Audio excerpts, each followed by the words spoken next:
If you did not hear, we announced on the broadcast tonight the signing of former WWE superstar and champion Phil CM Punk Brooks. He'll take questions from you guys for the next 15 minutes. We'll start with John Morgan from USA Today.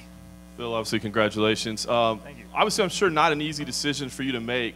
Can you talk us through kind of what your thought process was and how you came to this decision to sign with the UFC? It was actually a really easy decision to make. And time will tell how wise of a decision it was, but I'm excited.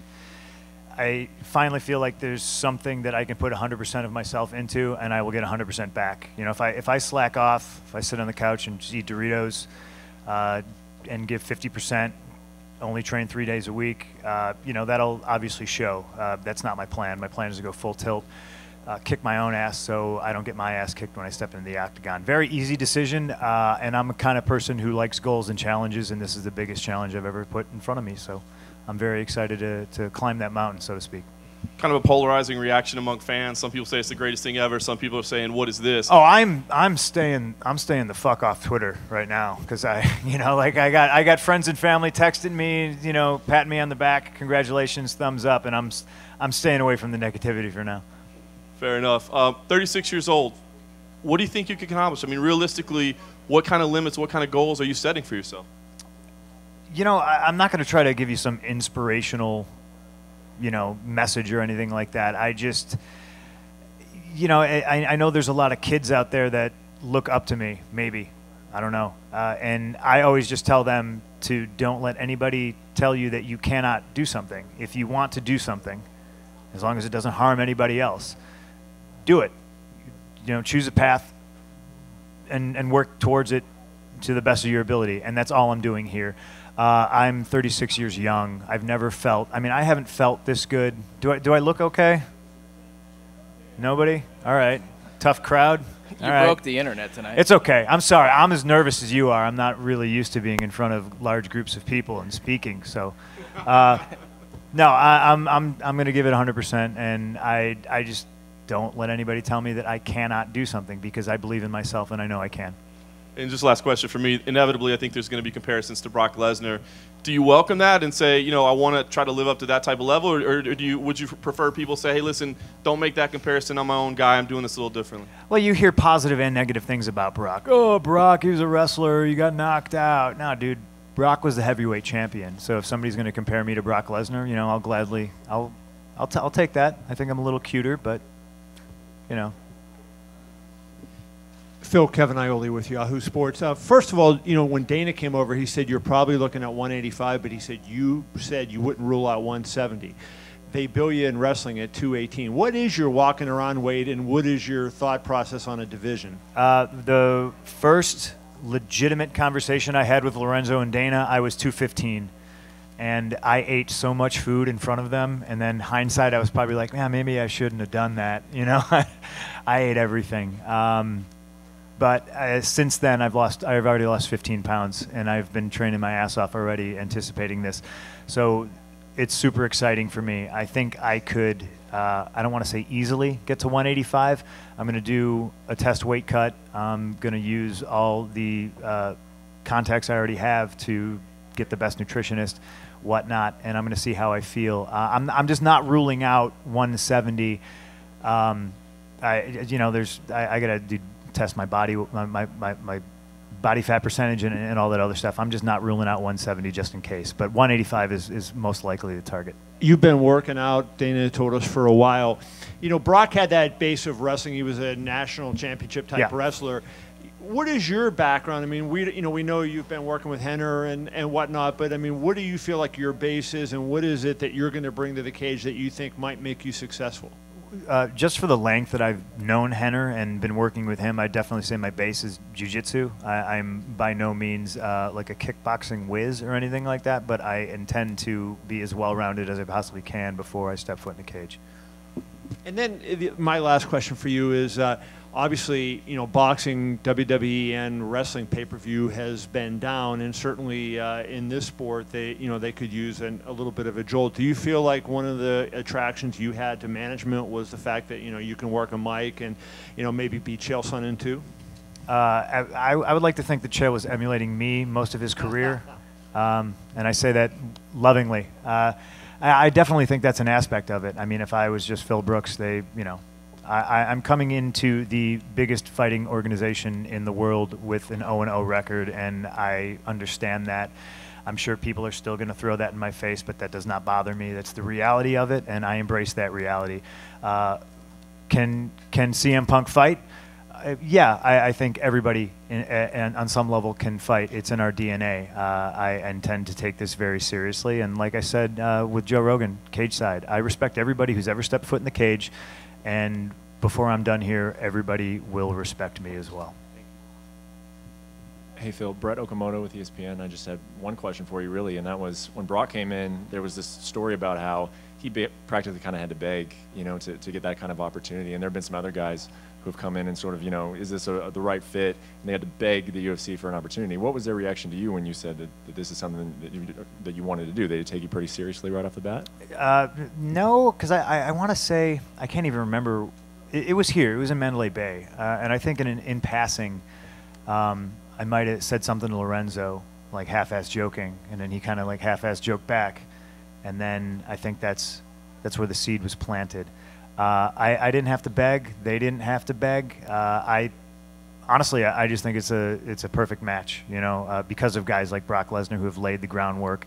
Dana already told me somebody asked him, and if it's you, just raise your hand. Somebody asked him, "Oh, I thought you don't do freak show fights," and I kind of wear that like a badge because I was a huge Pride fan. So if anybody out there considers me a freak show fight, I just think that's kind of funny. Would you have found a way to do this if the UFC had said, we just can't take an 0-0 fighter right now with no experience? Would you have gone on and fought in the sport in some way, somehow? Absolutely. I think because, and people close to me know how long I've talked about doing this.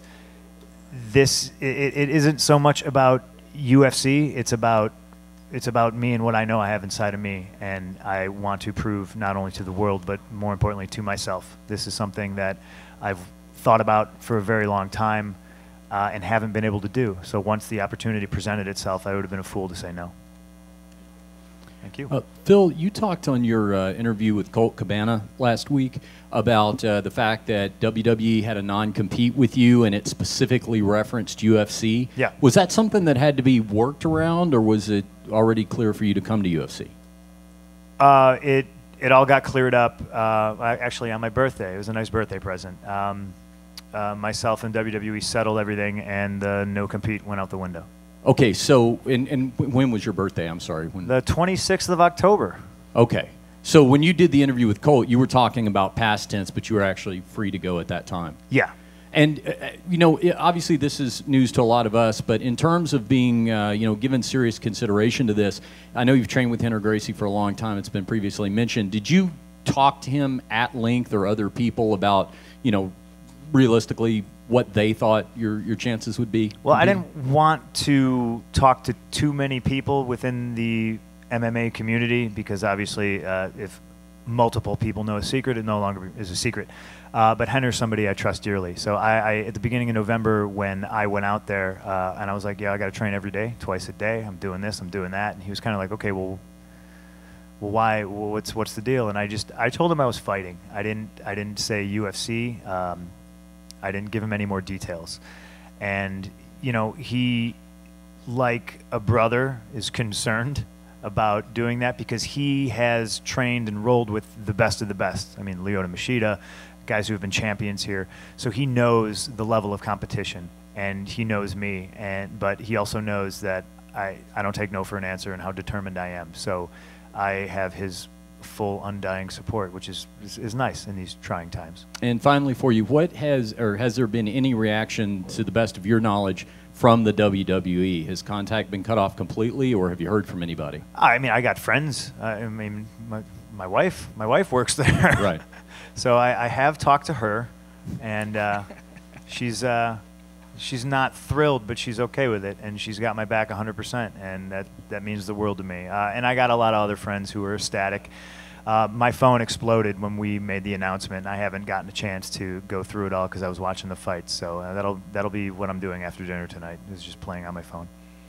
We'll take two more Thanks. people. John, we'll go back to you. Just a quick follow-up. Will Henner continue to be your trainer, or will you seek another camp, or do you think that's where you'll do all of your training? That's an interesting question. Henner's always going to be my guy, you know. But when we get closer to figuring out when I'm ready and if we have a date, I don't know. I don't know if I want to piecemeal a camp together. I definitely need to find a place that is best for me and my needs. And I don't want to be somebody who's going to, you know, sort of cherry pick guys that I'm just comfortable with. I need to go to a place that breeds champions and trains the best, you know. And I'm not saying I have the pick of the litter so far. I just have a lot of friends who have already, with open arms, said, "Come here, come here, come here." So I'm fortunate in that respect. I don't have a crystal ball. I would love to see Henner, you know, walk into the cage with me, if that helps answer the question. But I don't know for sure. I got to talk to him. Are you willing to mention any specific options as places you're considering? I mean, places I'm considering. I'm legit. I'm considering them all. You know, I really want to go somewhere, like I said, that's the best suit, best fit for me. You know, it's weird being CM Punk, the WWE guy. I've been to gyms not only in Chicago, but, you know, across the country if I'm on the road or whatever, and you walk in there and you kind of have a bullseye on you, like, oh, I'm gonna break the phony pro wrestling guy's arm, when I just wanted to, you know, roll or sweat or whatnot. So I just got to make sure I'm comfortable with everybody. And, you know, first and foremost, you know, I don't know if moving somewhere is an option. Obviously, one of the priorities in my life is my wife and my relationship with her. So, you know, we might have to rent somewhere. I might have to buy a condo. I don't know, but I'm prepared to do all of it. And, you know, as long as she's supporting me, sky's the limit. Question in the back. That'll be our last question. Scott Lewis, MMA Fight Radio. Brock Lesnar was the obvious comparison, but even he had a fight in K1 Dynamite to get kind of the cage experience. Why not take a fight first? Why go right into the world-class UFC? Why not have a fight, kind of get that experience first? Good question. I just think that's where Dana and Lorenzo come in and say the big business is your first fight. So win, lose, or draw, if I fought somewhere else, you know, maybe the little bit of the luster would have gotten knocked off, you know. And make no mistake, I'm not. This is very much a business as well as you know, fighting, and there's both sides of it, and I think they kind of merged perfectly. So I was willing to do that, and I still would be, you know, because it's weird. It's like this is something I'm doing for myself, to test myself, and it's certainly not all about the money, but it's also nice to get paid. All right, guys, we will start the UFC 181 press conference in about 15 minutes. Phil, welcome to the UFC. Hey, you know, I'm glad you stuck me out here. I didn't want to be out here with the fighters because this is their night, and I didn't want to be the shithead that, you know, that, oh, hey, guys, everybody's asking me questions. There's a whole bunch of fighters that are going to come out here, and, you know, it's very much their night. So I want to thank them, even though they're not here yet, for allowing me to sit here and answer your guys' questions. Thank you very much. Thanks, guys.